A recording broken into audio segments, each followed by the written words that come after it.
राज्यपथ में अब आपको लेकर चलते हैं ओडिशा। वहां महिला सुरक्षा के मुद्दे पर विधानसभा में हंगामा हुआ, जिसके बाद कांग्रेस के विधायकों को निलंबित कर दिया गया। अब हंगामा सदन से निकलकर सड़कों पर आ गया है।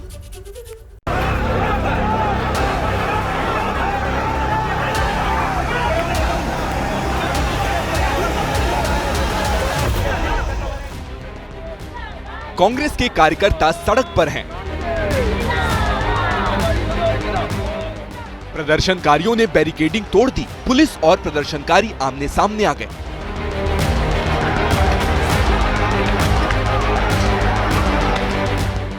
पुलिस की तरफ से पानी की बौछार, लाठी, यहां तक कि आंसू गैस के गोले दागे गए। जवाब में प्रदर्शनकारियों ने पत्थर, कुर्सियां फेंकनी शुरू कर दी। कई लोगों का सिर फूटा, कई लोग घायल हुए। तस्वीरें भुवनेश्वर की हैं, जहां कांग्रेस कार्यकर्ता ओडिशा विधानसभा का घेराव करने वाले थे। ओडिशा में कांग्रेस के इस उग्र प्रदर्शन की वजह जानने के लिए हमें कुछ दिन पीछे चलना होगा। ओडिशा विधानसभा में कांग्रेस पार्टी पिछले कई दिनों से राज्य में महिलाओं पर हो रहे अत्याचार का मुद्दा सदन में उठा रही है, जिसके बाद ओडिशा विधानसभा में लगातार हंगामा हो रहा है।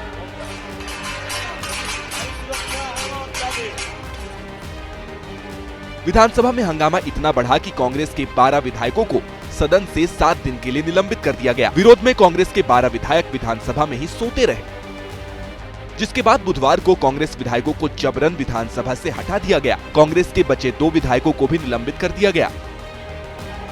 महिलाओं की सुरक्षा और अपने विधायकों के निलंबन के खिलाफ कांग्रेस ने विधानसभा घेराव का ऐलान किया, और फिर जो हुआ वो आपके सामने है।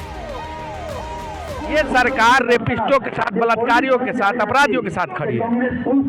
आप विधायकों को सदन में सस्पेंड कर सकते हैं। सदन में धरना दे रहे विधायकों को मार पीट कर सड़क पर फेंक सकते हैं। जितने इंटेलिजेंस लगाए हो, वो 64,000 महिलाएं गायब है, उनके बारे में लगा लेते। कांग्रेस विधायकों ने सुरक्षा कर्मियों पर बदसलूकी का आरोप लगाया है। क्या गौशालाओं से दुर्गंध आती है? क्या गौशालाएं नहीं होनी चाहिए? गौशालाओं पर अखिलेश यादव के बयान के बाद से इस तरह के सवाल उठ रहे हैं। अखिलेश के बयान पर बीजेपी ने तो बाकायदा मोर्चा खोल दिया है और उन पर तमाम तरह के आरोप लगा रही है। ये पूरा मामला क्या है, ये रिपोर्ट देखिए।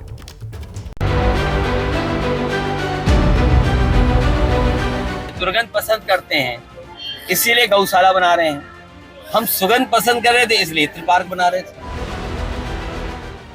सुगंध और दुर्गंध वाले जुबानी तीर चलाकर अखिलेश यादव कोशिश तो बीजेपी को घायल करने की कर रहे थे, लेकिन उस कोशिश में गौशाला का उदाहरण देकर वो खुद अपने ही चलाए शब्द बाणों में उलझ गए हैं।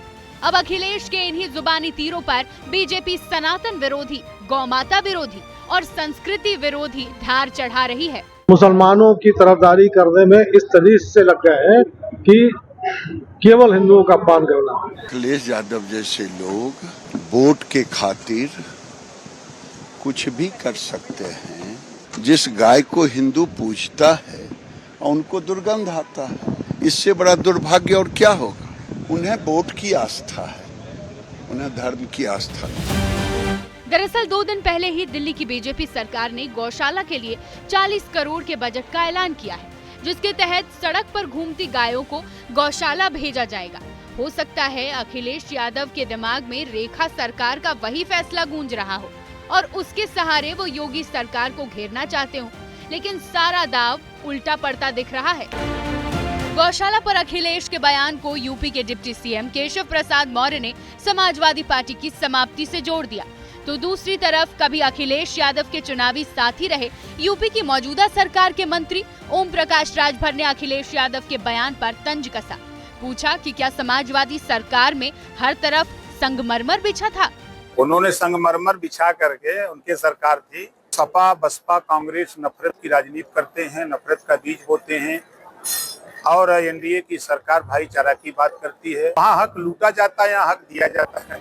वहाँ करीब 1.5 करोड़ परिवार गाय या भैंस पालते हैं। इनमें से ज्यादातर परिवारों में गाय गोबर की गंध दुर्गंध नहीं बल्कि उनकी आजीविका की सुगंध बनी हुई है। इनमें बड़ी तादाद उन लोगों की भी होगी जो अखिलेश यादव के खाँटी वोटर भी होंगे। इधर मध्य प्रदेश में कांग्रेस के एक विधायक को लगता है कि देश के साधु संत और महामंडलेश्वर सांड हैं और ये सांड दूसरे के खेतों को चर रहे हैं, यानी उनके खेतों को खराब कर रहे हैं। विधायक के बिगड़े बोल को बीजेपी ने मुद्दा बना लिया है। कांग्रेस पर एक बार फिर सनातन विरोधी होने का टैग लग रहा है। साधु सन्यासी जो है, बाबा बैरागी, महामंडलेश्वर, इनको छोड़ दिया है जनता के बीच में। जाओ प्रवचन करो, भाजपा का प्रचार करो, हिंदुत्व की बात करो, सनातन धर्म की बात करो, और ये सांड चर रहे हैं दूसरों का खेत। ये है मध्य प्रदेश के अमरपाटन से कांग्रेस विधायक राजेंद्र सिंह। इन्हें लगता है कि देश के साधु संत सांड हैं, जो बीजेपी का प्रचार करते हैं और समय समय पर बीजेपी उन्हें दूसरों के खेतों में चरने भेज देती है। और ये सांड चर रहे हैं दूसरों का खेत।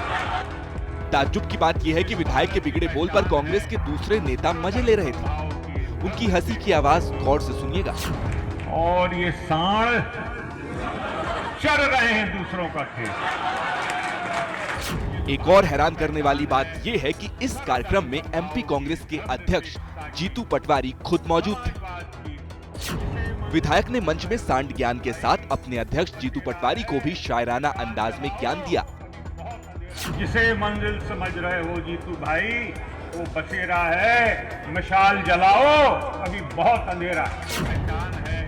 कांग्रेस अध्यक्ष के सामने साधु संतों की तुलना सांड से हुई तो बीजेपी ने कांग्रेस को एक बार फिर सनातन विरोधी करार दिया।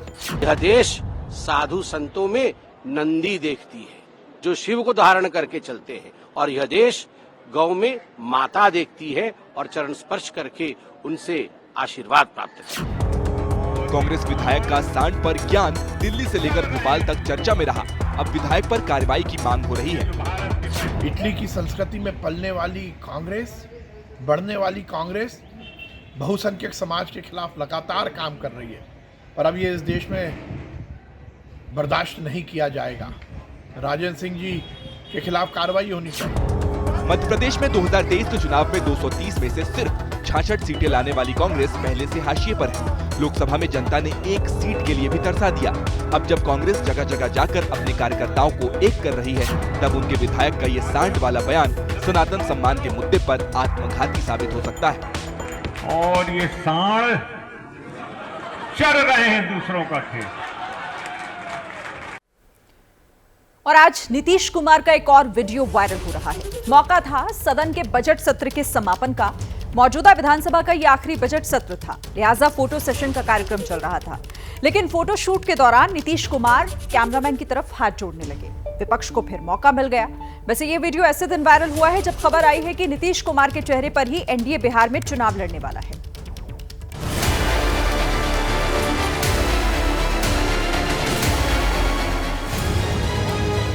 नीतीश कुमार फिर से वायरल हैं। मौका बजट सत्र के आखिरी दिन फोटो सेशन का था।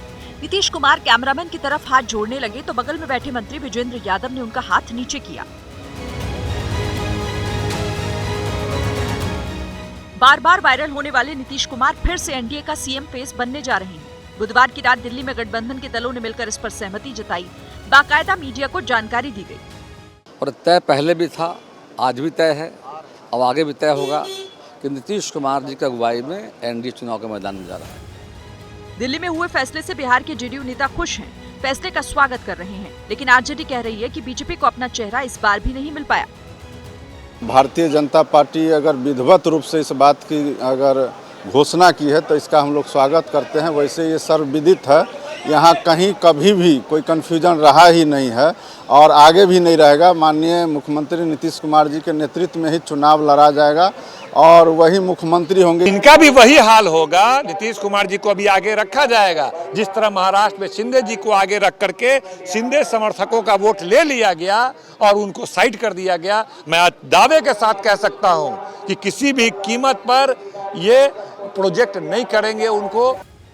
फिलहाल एनडीए ने तो चेहरा क्लियर कर दिया है, लेकिन कंफ्यूजन कांग्रेस में है। पार्टी में कोई कह रहा है कि तेजस्वी का चेहरा तय नहीं, कोई कह रहा है तेजस्वी ही चेहरा है। परसों रात से जो बयानबाजी शुरू हुई वो आज भी जारी रही। हमसे पूछिएगा गठबंधन, उनको गठबंधन चुनाव के बाद फ्लोर पर मुख्यमंत्री बना दे, मुझे कोई आपत्ति नहीं। ठीक है, लेकिन चुनाव के पहले कांग्रेस को चाहिए कि मिलकर चुनाव लड़े, बिना चेहरे के चुनाव लड़े, ये मेरा राय है। तो चुनाव शुरू भी नहीं हुआ है, अभी उसकी प्रक्रिया शुरू भी नहीं हुई, तो इतना उसमें जल्दबाजी क्या है?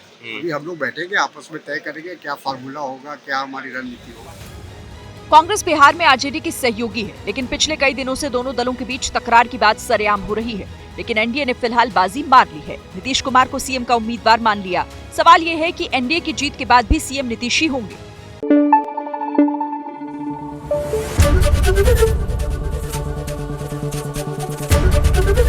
एबीपी न्यूज आपको रखे आगे।